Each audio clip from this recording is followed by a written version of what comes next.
World health organization کی ایک تحقیق کے مطابق سن 2025 تک دنیا میں ہر 3 میں سے 2 افراد کو پانی کی شدید کمی کا سامنا ہو سکتا ہے۔ پانی ہم پیتے ہیں، نہاتے ہیں، فصلوں کو لگاتے ہیں اور کپڑے برتن وغیرہ دھوئے جاتے ہیں، صنعتوں یعنی انڈسٹری کے اندر بھی اسے استعمال کیا جاتا ہے۔ پانی کم ہو رہا ہے دنیا میں، اس کے لیولز کم ہو رہے ہیں۔ ہم تو صبح اٹھتے ہیں، نلکا کھولتے ہیں، صاف پانی نظر آ جاتا ہے، لیکن دنیا میں 2 ارب 1 کروڑ افراد جب صبح اٹھتے ہیں انہیں صاف پانی میسر نہیں ہوتا، اور دنیا کے کئی ملکوں میں خواتین اور بچوں کو روزانہ 4 میل تک پیدل چلنا پڑتا ہے صاف پانی کے حصول کے لیے۔ WHO کے مطابق دن میں تقریباً 6000 بچے گندے پانی سے ہونے والی بیماریوں کی وجہ سے ان کی ڈیتھ ہو جاتی ہے۔ تو حضور یہ آپ سے عرض کرنی تھی کہ خطرہ، جب تک انسان کسی چیز کا خطرہ محسوس نہ کرے اس وقت تک اس کا کوئی رد عمل شو نہیں کرتا۔ جیسے سامنے سے گاڑی آ رہی ہے یا تیز آندھی چل رہی ہے، مٹی چل رہی ہے، تو ہم آنکھیں بند کریں گے، ہاتھوں کو ایسے کریں گے، جمپ لگا کے سائڈ پر ہو جائیں گے، کیونکہ خطرہ محسوس کیا تو پھر کوئی رد عمل شو کیا۔ لیکن پانی کی کمی، اس کو خطرہ سمجھا ہی نہیں جاتا۔ جس بھی طرح سے پانی استعمال ہم کرتے ہیں اس کو خطرہ ہم نہیں سمجھتے۔ اس بارے میں آپ رہنمائی فرمائیں کہ عالمی سطح پر یہ جو مسئلہ موجود ہے تو اس کا اسلام ہمیں کیا حل دیتا ہے؟ جب بھی ہم پانی استعمال کرنے لگے تو ہمارے ذہن میں کیا بات ہونی چاہیے، کیا ایسی نیتیں ہم کریں کہ پانی کم استعمال ہو؟ اللہ اللہ، پانی تو خیر کم ہی استعمال ہونا چاہیے، اور اسراف جو ہے یہ تو شریعت میں اس کی ممانعت ہے۔ غیر ضروری پانی بہت زیادہ استعمال ہو رہا ہے، اتنا کہ کہ ایک چمچ بھی دھونی ہے تو ایک بالٹی پانی چاہیے۔ چمچ دھونی ہے، دھر کر کے نل کھولا، یہ دھوئی۔ ہاتھ دھونے، زوردار نل کھولا، صابن اٹھایا، صابن مل رہے ہیں، پانی جا رہا ہے۔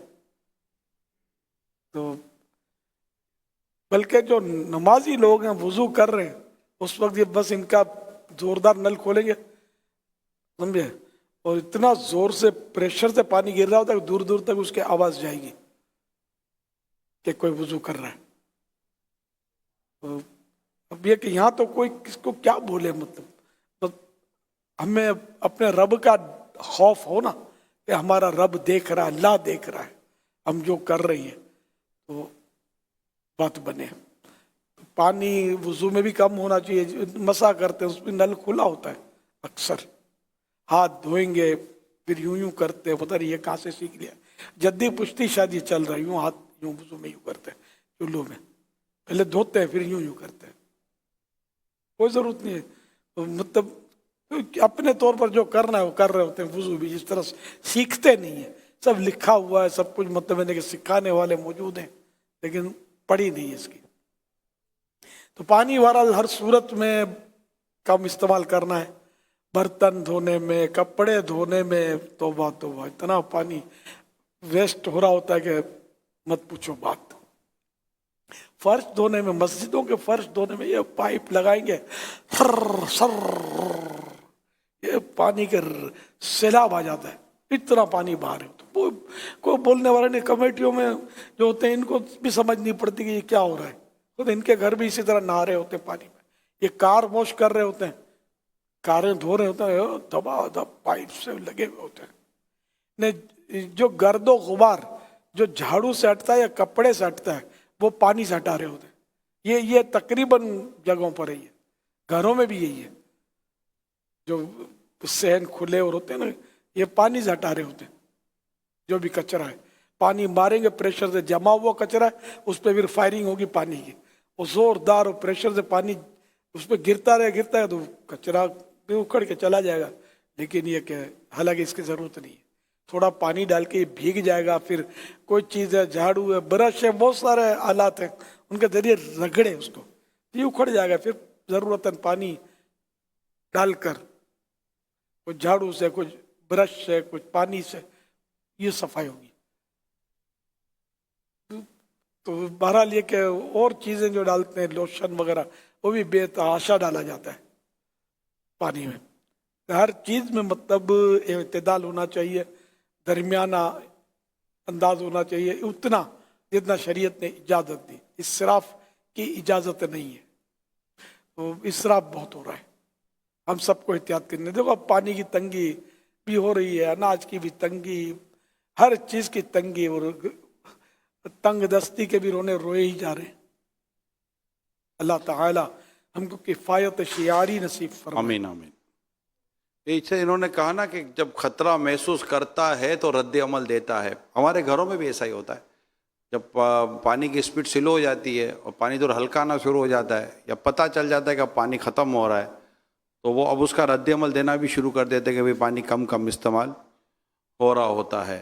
لیکن چونکہ ایسا خطرہ ہر جگہ لوگ محسوس نہیں کر رہے ہوتے, لہذا اس کا رد عمل بھی نہیں ہو رہا ہوتا. اور جو آپ نے بھی جو بیان فرمایا کہ خوف خدا دل میں پیدا ہو جائے, تو پانی چاہے کم ہو رہا ہو یا نہ ہو رہا ہو, پانی کا خطرہ کم ہونے کا پیدا ہو یا نہ ہو, جو ضائع ہونے سے بچانا ہے اس کو ضائع ہونے سے ہم نے بچانا ہی ہے. تو یہ سوچ بننی چاہیے. اب ہم اس طرح کرتے ہیں مدنی چینل پر بھی اور سوشل میڈیا پر بھی, لیکن اب نہ ہمارے پاس شاید اس وقت وہ سروس اسٹیشن والے موجود ہوں کہ جو اتنا بے تحاشا پانی بہاتے ہیں گاڑیاں اور موٹر سائیکل واش کرتے وقت, نہ وہ ٹرک دھونے والے شاید ہمارے پاس ہیں, نہ اس وقت وہ باغ میں جو مالی ہوتے ہیں پائپ رکھ کر بھول جاتے ہیں کہ وہ پانی جا رہا ہوتا ہے.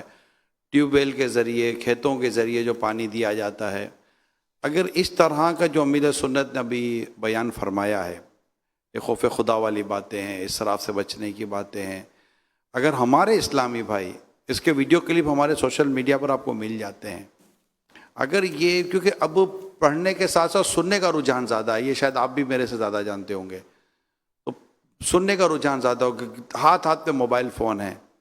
اگر میرے پیارے اسلامی بھائی یہ ذہن بنائیں اور اس طرح کے جو ویڈیو کلپس ہمارے سوشل میڈیا پر ہیں, اسے ان کنسرن اور متعلقہ افراد کو اگر آپ پہنچا دیتے ہیں اور وہ اس کو سن لیتے, 1.5 2 3 منٹ کی ویڈیو ہوتی ہے, ہو سکتا ہے کہ ان کا ذہن بن جائے.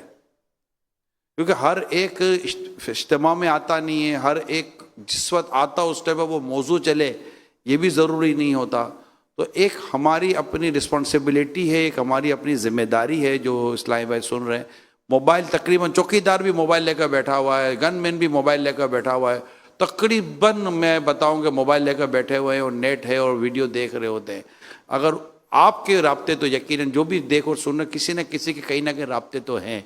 اگر ان رابطے جو موضوع ہے اس کے سزا ماسیاں ہیں, برتن دھوتی ہیں, کپڑے دھوتی ہیں, اتنا پانی ضائع کرتی ہیں, گھر میں اتنا پانی ضائع ہوتا ہے, تو اگر ہر ایک تک یہ کلپ پہنچایا جائے, امیر سنت کے جو سوشل میڈیا کا جو پیج ہے اس کو وہ سبسکرائب کر لیں, اس کو وہ کیا کہتے ہیں اس کو وہ لائک کر لیں, تو اس طرح کی چیزیں بھی کچھ کروا لیں, تو انشاءاللہ امید ہے کہ ہمارا یہ نیکیوں کا پیغام, نیکیوں کی بات فرد تک پہنچے گی. تو انشاءاللہ امید ہے کہ جو اثر قبول کرے گا انشاءاللہ اس کو فائدہ ہوگا. ہماری کچھ رسپانسبلٹی, ڈیجیٹل کی دنیا ہے, دعوت اسلامی کا ڈیجیٹل کا شعبہ ہے, اگر ہم اس کو فرد تک پہنچانے کی کوشش کریں تو انشاءاللہ امید ہے فائدہ ہوگا. اور اس میں یہ کیا, اگر بڑے بھی دھیان رکھیں, جیسے کوئی اسراف کرتا ہو پانی کا, تو موقع کی مناسبت سے اس کو سمجھائیں. جیسے کہ سرکار اعلیٰ حضرت رحمۃ اللہ علیہ کی خدمت میں کچھ لوگ حاضر تھے, ایک صاحب نے پانی پیا اور بچا ہوا پانی گلاس کا پھینک دیا. جیسے ہمارے یہاں یہ بھی رواج ہے کہ یہ پانی بچا ہوا پھینک دیتے ہیں, کچھ نہ کچھ تو یوں جھٹک کے پھینکیں گے, زیادہ نہیں تو بوتل پئیں گے, بوتل میں پانی, بوتل چھوڑ دیں گے تھوڑی, اس میں جو بھی ہے, چائے تو تھوڑی چائے چھوڑ دیں گے, یہ ہے. تو کسی نے پانی پھینک دیا, تو اعلیٰ حضرت رحمۃ اللہ علیہ نے اس پر ارشاد فرمایا کہ یہ بچا ہوا پانی پھینکنا نہیں چاہیے, کسی برتن میں ڈال دیتے. اس وقت تو پانی کی کثرت ہے, بہت ہے پانی, اس لیے یہ اس ایک گھونٹ پانی کی قدر نہیں ہے کہ یوں پھینک دیا اس کو. جنگل میں جہاں پانی نہ ہو وہاں اس کی قدر معلوم ہو سکتی ہے کہ اگر ایک گھونٹ پانی مل جائے تو ایک انسان کی جان بچ جائے. یہ نصیحتیں کرنے کے بعد اعلیٰ حضرت رحمۃ اللہ علیہ نے ایک قصہ سنایا. یہ حضرت خلیفہ حضرت ہارون رشید بغداد کے جو خلیفہ تھے رحمۃ اللہ علیہ, ان کو پیاس لگی, آپ کے پاس لوگ موجود تھے, تو آپ نے پانی مانگا, تو ایک عالم صاحب نے پانی کا گلاس پیش کیا، پھر بادشاہ کو دیا اور فرمایا کہ ذرا ٹھہریے، اگر آپ کہیں جنگل بیابان میں ہوں اور پیاس کے مارے آپ کی جان پر بنی ہوئی ہو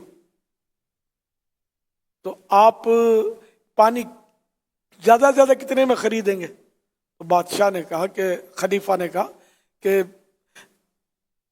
چاہے میری ساری سلطنت جو ہے نا، یعنی آدھی سلطنت، اس کا آدھی سلطنت مجھے دینی پڑ جائے، میں پانی تو خریدوں گا اور جان بچاؤں گا۔ تو عالم صاحب نے عرض کیا کہ آپ پی لیجئے۔ اب وہ بادشاہ نے پانی پی لیا، پھر فرمایا کہ بادشاہ سلامت یا خلیفہ صاحب، اگر یہ پانی جو پیٹ میں گیا یہ آپ کا رک جائے اور باہر نہ نکلے، پیشاب بند ہو جائے جس کو بولتے ہیں، اور اب جان پر بن جائے تو اپنے علاج پر کتنا خرچ کریں گے؟ تو فرمایا میں اپنی ساری سلطنت دے کر بھی اپنی جان بچاؤں گا۔ تو ان عالم صاحب نے کچھ نصیحتیں کی کہ اپنی اس سلطنت پر جتنا چاہیں ناز کر لیجیے، ویلیو تو کچھ بھی نہیں ہے، کہ کبھی پانی کے گلاس پر بک جاتی ہے، آدھی بک جاتی ہے، کبھی پوری چلی جاتی ہے، ایک پانی کے گلاس اس کی قیمت ہے۔ یہ اس طرح درد انگیز تقریر کی ان عالم صاحب نے کہ وہ خلیفہ رو پڑے۔ یہ کیسا پیارا دور تھا، اور پانی کی قدر تھی۔ اعلیٰ حضرت رحمۃ اللہ نے کیسی پیاری نصیحت کی۔ اس طرح اگر ہم بھی نصیحتیں کرنا شروع کر دیں لوگوں کو تو فرق پڑ سکتا ہے، لیکن یہاں تو ہے نا کہ یار اپنی بلا سے یار جو کرتا ہے کرنے دو یار، یا شیخ اپنی اپنی دیکھ، یہ نہیں چلے گا، سمجھانا ہوگا۔ ہم سمجھاتے رہیں گے تو انشاءاللہ ہمارے معاشرے کی سدھار ہو جائے گی، اصلاح ہو جائے گی، ہماری بھی آخرت بہتر ہو جائے گی۔ بلکہ بعض صورتوں میں تو سمجھانا ضروری ہو جائے گا کہ جنہیں کوئی برائی کر رہا ہے، گناہ کر رہا ہے، اور ہمارا خیال جم گیا کہ میں سمجھاؤں گا تو یہ گناہ چھوڑ دے گا، اب تو اس کو سمجھانا ضروری ہو گیا، واجب ہو گیا۔ اب اگر نہیں سمجھائیں گے تو گناہ گار ہوں گے، لیکن ہمارے یہاں ایسا بھی نہیں ہے۔ نماز کو غلط پڑھ رہا ہے، غلطی کر رہا ہے، بڑی غلطی کر رہا ہے کہ تو اس کو سمجھانے کے لیے کوئی کسی کا ذہن شاید ہی ہو کہ اس کو سمجھائے بیٹھ کر محبت سے، پیار سے کہ یہ آپ کر رہے تھے، یا کوئی وضو غلط کر رہا ہے، ادھر خشک ہو گیا ادھر سوکھا رہ گیا، یہ جگہیں سوکھی رہ جاتی ہیں۔ سردیوں میں پاؤں کا کچھ حصہ جو ہے نا، ٹخنے کا پچھلا حصہ جہاں یہ کھانچا ہے، یہ سوکھا رہ جاتا ہے اگر توجہ نہ دی جائے۔ یہ دیکھتے بھی ہوں گے، بعض ان کو مسئلے پتہ ہوں گے، سمجھانے کا رجحان کم ہے۔ ہم محبت سے پیار سے سمجھائیں گے تو کوئی کیوں لڑائی کرے گا ہم سے؟ تو اس طرح یعنی کہ سمجھاتے رہنا چاہیے۔ انشاءاللہ اس طرح ہمارا دین پھیلے گا، لوگ عمل کرنے والے بنیں گے، گناہوں کا زور ٹوٹے گا۔ دیگر گناہوں میں بھی جہاں جہاں ممکن ہو پیار سے، محبت سے سمجھاتے رہیں۔ بچوں کی بھی اگر اس عنوان پر تربیت ہوتی رہے، بچے جب ہاتھ دھونے کے لیے بیسن پہ کھڑا کر دیتے ہیں تو پانی ضائع ہوتا دیکھ کر والدین ان کو سمجھائیں۔ ہمارے یہاں تو بعض اوقات تو یہ بھی پتہ چلتا ہے کہ بچوں کو باتھ روم میں چھوڑ دیتے ہیں نہانے کے لیے، اور وہ بچہ ہے، شاور ہے اور پانی ہے، وہ آدھا پونا گھنٹہ پانی ضائع کرتا ہو، اور وہ بچہ کیا نہائے گا، بس وہ پانی ضائع ہوتا رہتا ہوگا۔ تو یہ تمام تر چیزیں اگر والدین اپنے بچوں کی شروع سے تربیت کریں، پانی ضائع ہو رہا ہے، دیکھو بیٹا پانی ضائع ہو رہا ہے، دیکھو پانی یوں، پانی یوں، پانی یوں، شروع سے اگر بچے کی تربیت ہو جائے نا، پانی ضائع، بیٹا کھانا ضائع ہو رہا ہے، بیٹا پانی ضائع ہو رہا ہے، بیٹا دیکھو یہ ضائع ہو رہا ہے، فلاں چیز ضائع ہو رہی ہے، لفظ ضائع ہونا، ویسٹیج کی طرف اگر آپ توجہ دلائیں تو یہ بچہ شروع سے ہی اللہ نے چاہا تو سینسٹیو ہو جائے گا، حساس ہو جائے گا۔ پھر وہ چیزیں جتنا ہم سوچ رہے ہوتے ہیں تو اللہ نے چاہا تو وہ بچے نے وہ اس کا ذہن بچانے کا بن جائے گا کہ یار یہ ضائع نہیں کرنا۔ خود بھی تو ضائع کرنا چھوڑے نا، مصیبت تو یہ نا، اب آ رہی ہے سردی ہمارے یہاں جی ہے نا، اب جو یہ گیزر کی وجہ سے پانی ضائع ہوتا ہے نا، پائپ میں جتنا بھی ٹھنڈا پانی ہے نا، پہلے اس کو نل کھولیں گے دھر کر کے، یہ بہہ رہا ہے، یہ جائے گا، گرم پانی شروع ہوگا تب استعمال ہوگا۔ وضو بھی کرنا ہے تو یہ کریں گے، یہ سارا پانی بہا دیں گے، اب رکھیں کہاں؟ تو حضرت فرمایا کسی برتن میں ڈال دیتے۔